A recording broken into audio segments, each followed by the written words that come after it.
जानिए हर सच की कहानी दिनेश ठक्कर की जुबान आपके अपने नेशनल न्यूज इंडिया पर। बापूजी ने आपकी पार्टी को खड़ा करने के लिए आपके पार्टी को सींचा है बापूजी ने अपने सत्संगों के द्वारा।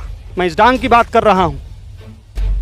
आजादी के बाद कभी भी यहां पर आपकी पार्टी का शासन नहीं हुआ था और सबरी कुंभ के बाद जो पलटा मारा आपकी पार्टी का शासन है। हमें खुशी, हमें गर्व है कि हिंदुत्ववादी पार्टी का शासन हो रहा है पूरे देश में, इसका हमें गौरव है। लेकिन आप हमारे छाती पर करोड़ों साधकों की भावनाओं के ऊपर जो कुटाराघात कर रहे हैं, आप उनके सीने में जो छुरे भोंक रहे हैं, ये अच्छा नहीं है। चाहते हो विकास करना चाहते हो, करो ना विकास। कितना विकास करोगे? रावण से ज्यादा कर लोगे क्या? सोने की लंका थी रावण की, क्या वो सुखी हो गया? क्या वो राक्षस उसके सुखी हो गए? नहीं हो पाए ना। अगर संस्कृति और सनातन धर्म और संतों को विनाश करके आप अगर विकास की ओर जा रहे हैं तो आपका विकास नहीं रहेगा, आपका स्वयं का सर्वनाश करके आपको छोड़ देगा। ये सत्य सनातन धर्म है, अनादिकाल से ये चल रहा है और निरंतर चलता रहेगा। और आप जैसे आएंगे और चले जाएंगे, लेकिन हम नहीं चाहते हैं कि इतिहास आपका नाम काले अक्षरों में लिखे कि एक संत को इन्होंने जेल में डाला, संत के आश्रम तोड़े। और क्या करने के लिए? करोड़ों लोग वहां जाकर अपना जीवन बदल रहे हैं, वो जरूरी नहीं है, लेकिन खेलना जरूरी है।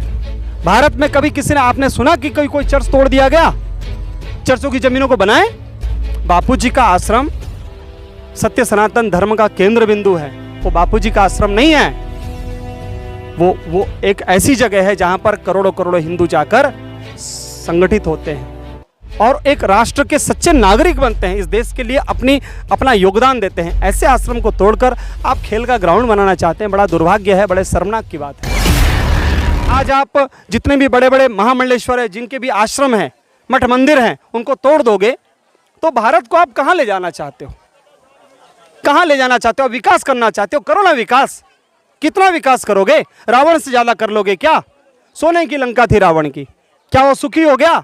क्या वो राक्षस उसके सुखी हो गए? नहीं हो पाए ना। तो आपका विकास अगर संस्कृति और सनातन धर्म और संतों को विनाश करके आप अगर विकास की ओर जा रहे हैं तो आपका विकास नहीं रहेगा, आपका स्वयं का सर्वनाश करके आपको छोड़ देगा। बापूजी ने आपकी पार्टी को खड़ा करने के लिए आपके पार्टी को सींचा है बापूजी ने अपने सत्संगों के द्वारा। अगर आप अंतर्मुख होकर कभी अगर अनुसंधान करें तो आपको पता चलेगा कि आपके पार्टी के विकास में बापूजी का योगदान क्या है। मैं इस डांग की बात कर रहा हूं। आजादी के बाद कभी भी यहां पर आपकी पार्टी का शासन नहीं हुआ था। 2006 में सबरी कुंभ हुआ, 2004 में बापू यहां पधारे और सबरी कुंभ के बाद जो पलटा मारा आपकी पार्टी का शासन है। हमें खुशी, हमें गर्व है कि हिंदुत्ववादी पार्टी का शासन हो रहा है पूरे देश में, इसका हमें गौरव है। लेकिन आप हमारे छाती पर करोड़ों साधकों की भावनाओं के ऊपर जो कुटाराघात कर रहे हैं, आप उनके सीने में जो छुरे भोंक रहे हैं, यह अच्छा नहीं है, क्योंकि साधकों की बद्दुआ आपको कहीं का नहीं छोड़ेगी। आपको याद होना चाहिए, मैं आपके माध्यम से बताना चाहता हूं, 2013 में जब बापूजी को अरेस्ट किया गया, राजस्थान में जिसकी सरकार थी, केंद्र में जिसकी सरकार थी, और पूरी फोर्स के साथ वो काम कर रहे थे और उनको ऐसा था कि अब हमारी सरकार कभी गिरने वाली ही नहीं है, हटने वाली ही नहीं है। और बापूजी ने केवल एक चैलेंज दिया था, एक संकेत दिया था। चैलेंज हम नहीं कहेंगे, संत क्या चैलेंज देंगे, संत के चैलेंज को झेलने के लिए इनके पास दम भी नहीं है। केवल उन्होंने संकेत किया था, उन्होंने कहा था कि आप ऐसा मत करो। बापूजी को जो अरेस्ट करने का इन्होंने दुस्साहस किया था, बापूजी ने उनको कहा था कि आप ऐसा मत करो वरना आपका शासन नहीं रहेगा। और देखिए, राजस्थान में सत्ता उखड़कर फेंक गई, केंद्र से सरकार उखड़कर फेंक गई। बापूजी कोई व्यक्ति नहीं है, बापू एक ऐसी सूक्ष्म सत्ता है जिसकी व्यापकता पूरे ब्रह्मांड में है।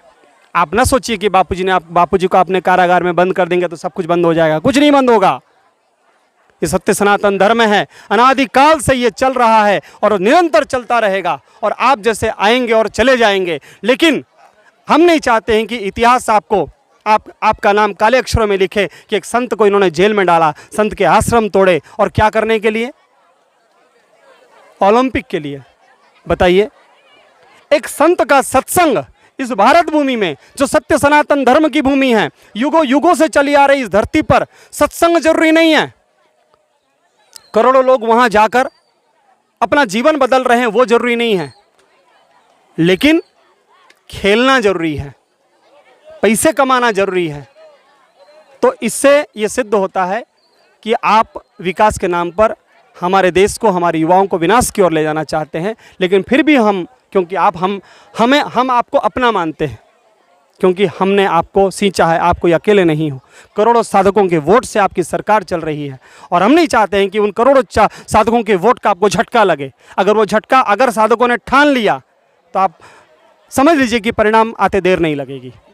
अभी जिस तरह से वक्फ एक्ट का चल रहा है, कानून बना, वक्फ एक्ट ख़त्म किया गया है, संसद में पारित किया गया है। सेना, रेलवे और उसके बाद तीसरे नंबर वक्फ एक्ट, वक्फ वालों के बोर्ड के पास ज़मीन है। इसी तरह हम चाहते हैं कि क्रिश्चियन मिशनरियों के पास, भारत आज़ाद होने के बाद क्रिश्चियन मिशनरियों के पास जो ज़मीन अंग्रेज छोड़ के गए, उनका भी आंकड़ा निकाला जाए। आप कह रहे हैं ना मैदान के लिए, बापूजी का आश्रम ही उनको मैदान के लिए दिख रहा है। हम कहते हैं कि अहमदाबाद में, आप सूरत में, आप बड़ौदा में चर्चों की ज़मीनों के बारे में आप देख लीजिए, कितने इन्होंने घपले कर रखे हैं। पूरे देश भर में लाखों हेक्टेयर ज़मीन आज भी मिशनरियों के पास दबी हुई है और कब्जे में है।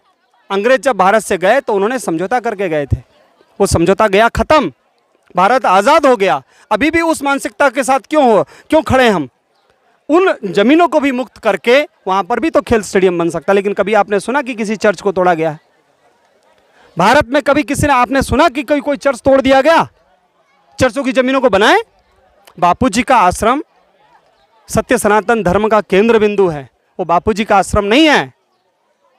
वो एक ऐसी जगह है जहाँ पर करोड़ों हिंदू जाकर संगठित होते हैं, सनातन धर्म के बारे में जानते हैं और वहाँ से शांति और आनंद लेकर अपने समाज में जाते हैं और एक राष्ट्र के सच्चे नागरिक बनते हैं, इस देश के लिए अपना योगदान देते हैं। ऐसे आश्रम को तोड़कर आप खेल का ग्राउंड बनाना चाहते हैं, बड़ा दुर्भाग्य है, बड़े शर्मनाक की बात है।